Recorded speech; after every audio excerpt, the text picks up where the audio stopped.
young true disciples, here's what the teacher of the book of Ecclesiastes ends with telling us. Let us hear the conclusion of the whole matter. Fear God and keep his commandments, for this is the whole duty of man. That's it. That's all. So this is at the end of the book of Ecclesiastes. Like I said, the author is unknown. Most think that it's King Solomon, for he's known for his wisdom, and Ecclesiastes is part of the wisdom book along with Proverbs. And this whole book is really,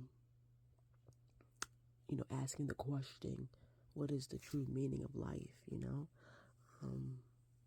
The whole book uses the term Havel throughout the book, maybe about 30-something times. Havel in English, we look at it as meaningless. But in Hebrew, the word Havel meaning smoke or vapor. And it is a metaphor used to describe life. Life is a vapor. We hear that most times. It's like smoke. Life is temporary. You're here today, and then really, they say you're gone tomorrow, but you're going to be gone in the next minute, second, or hour. And life is, he comes to find out, the author of the book, that it's a paradox. Life, it appears solid. Like you can grab it and you can get it, you can achieve it, but when you go for it, there's really nothing there, right? So, we see life as this beautiful thing, a good thing. God gives us life, and it is a blessing. It is a gift that God breathed breath and life into us, right? And once we start to enjoy those things in life that God does want us to enjoy, and he puts on this earth, because we know all things are created by God, all good things come from above. But then tragedy hits, trials and tribulations. There's some inevitable trouble that we go through in life, because we live in an imperfect world, and it's never ending. So just when something good happens, right around the corner, there's something bad that comes along with it because of the world. We oftentimes hear people ask the question, why do good things happen to bad people, and vice versa, right? So life is always unstable. It's unpredictable. It's like chasing the wind, as this book describes. And this book is pretty pessimistic. It's very depressing in some point when you read it.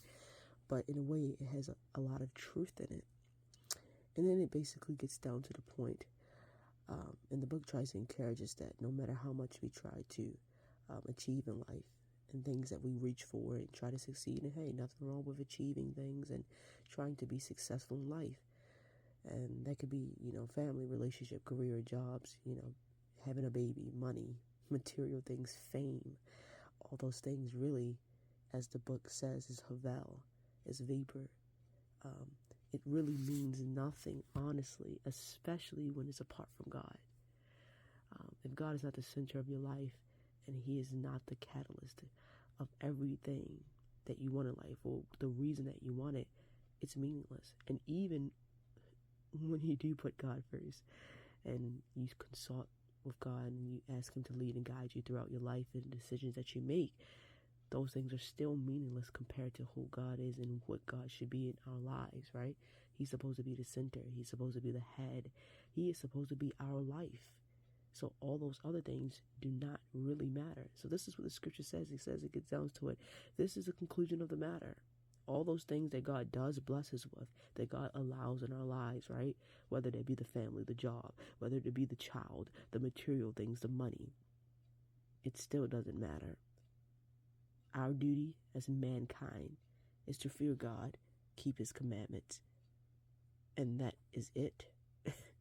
We were made, we were created to really just worship, to adore him, to reverence him, to exalt our creator, the creator of all things. Everything is meaningless. Nothing under the sun is truly new. So through writing this thousands of years ago, this bleak analysis still resonates with our restless yearning for more. We want more than meaningless stuff. We want more than surface level connections and ambitions. We want more than a seemingly thriving yet secretly unsatisfied life. We want more, but we want what doesn't typically satisfy us. So, as I said, this teacher in this book, he tried to find the meaning of life and then found out that there wasn't really no true meaning of life, but God is the true meaning of life. So we could chase after everything in this world has to offer. It brings temporary pleasure, but in the end, pursuing these things, as I said, apart from God, will always leave us empty, always.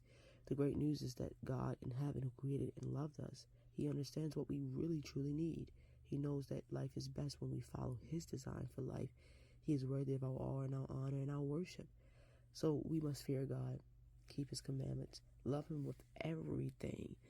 You know how much passion, how much zeal that we put into things like our studies, school.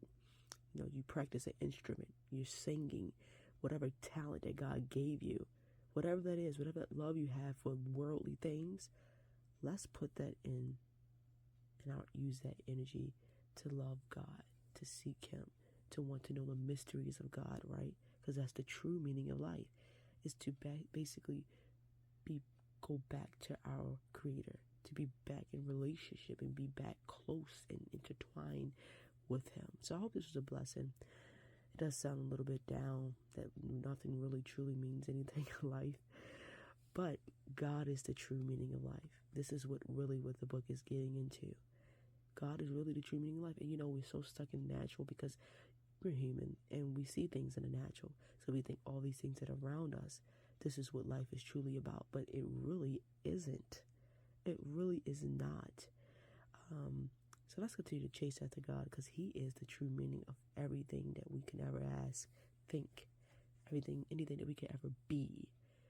And I love God for that. And I hope you have a blessed day.